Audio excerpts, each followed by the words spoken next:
ఈ పాడ్కాస్ట్ నచ్చితే లైక్ చేయండి, షేర్ చేయండి, సబ్స్క్రైబ్ చేయండి, ఫాలో అవ్వండి. హలో పిల్లలు, కలిసి ఉంటే కలదు సుఖం. ఐక్యత అంటే ఏంటో తెలుసా మీకు? ఐక్యత అంటే యూనిటీ. సో యూనిటీగా ఉండడం వల్ల ఏం జరుగుతుంది అనేది ఒక కథ ద్వారా తెలుసుకుందాం. ఒక అడవిలో ఒక కుందేలు, ఉడత, చీమ ముగ్గురు కలిసి స్నేహంగా ఉండేవి. ఉడత, కుందేలు, చీమ. ఆ అడవికి రాజు, సింహం. మంత్రి, మరి రాజు దగ్గర మంత్రి ఉండాలి కదా. మంత్రి ఎవరంటే జిత్తులమారి నక్క. సింహానికి సలహాలు ఇస్తూ అది ఇచ్చే మాంసం మీద ఆధారపడి తన కుటుంబాన్ని నెట్టుకొస్తుంది ఆ నక్క. అయితే సింహం వేటాడే ఏనుగులు, జింకల వంటి పెద్ద పెద్ద జంతువుల మాంసం నక్క భార్యకు నచ్చదు. దానికి కుందేలు మాంసం అంటే చాలా ఇష్టం. ఒకసారి కుందేలు మాంసం తెమ్మని నక్కకు చెప్పింది. భార్య కోరిక ఎలా తీర్చాలి అని నక్క ఉపాయం ఆలోచించసాగింది. ఒకరోజు సాయంత్రం కుందేలు, ఉడత, చీమ కలిసి చెట్టు కింద ఆడుకోవడం నక్క చూసింది. వాటి దగ్గరికి వెళ్ళి, మా కుటుంబం మొత్తం రేపటి నుంచి మాంసాహారం మానేస్తున్నాం, మేమెవ్వరం కూడా మటన్ తినడం లేదు, కాబట్టి మీలాంటి మంచి మిత్రులను ఇంటికి పిలిచి పాయసం వండి పెడుతున్నాము, మీరు మరి వస్తారా మా ఇంటికి అని అడిగిందా జిత్తులమారి నక్క.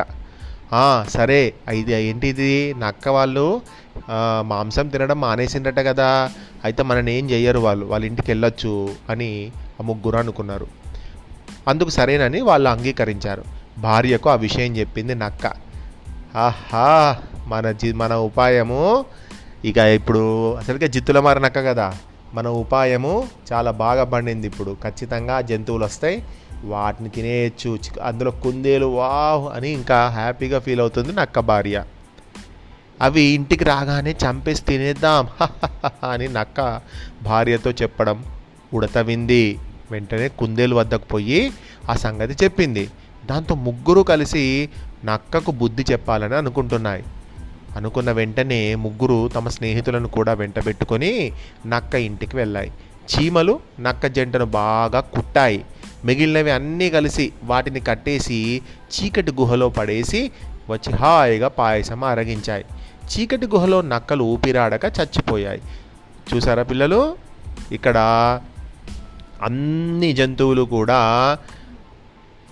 జిత్తులమారి నక్క చేసినటువంటి పన్నాగాన్ని తెలుసుకొని ఐక్యంగా ఉండడం వల్ల నక్కలకు తగిన బుద్ధిని చెప్పాయి. అంటే ఐకమత్యంగా ఉంటే ఏంటి, ఎలాంటి అపాయాన్ని కూడా మనం తప్పించుకోవచ్చు అనేది చిట్టి కథ ద్వారా తెలుస్తుంది. ఇలాంటి చాలా కథలు ఉంటాయి ఐక్యంగా ఉండడం వల్ల ఏం జరుగుతుందనేది. ఇదివరకు నేను ఒక కథ చెప్పిన, విన్నారా? అందులో ఏంటి, ఒక 3 కౌస్ కలిసి గడ్డి అన్ని తింటూ ఉంటుంటే అక్కడికి ఒక పులి వస్తుంది. ముగ్గురు కలిసి ఉన్నారని చెప్పి వాటిని ఏం చేయాలో తెలియక ఏం చేస్తుంది, ముగ్గురి మధ్యలో గొడవలు పెట్టేస్తుంది. అప్పుడు ముగ్గురు కూడా విడిపోతారు. ఆ మూడు ఆవులు కూడా విడిపోతాయి. విడిపోయిన తర్వాత ఏమైతే ఒక్కొక్క ఆవుని సింహం చంపేస్తుంది. అక్కడ వాళ్ళకి ఐక్యత లేదు, అంటే యూనిటీ లేదు.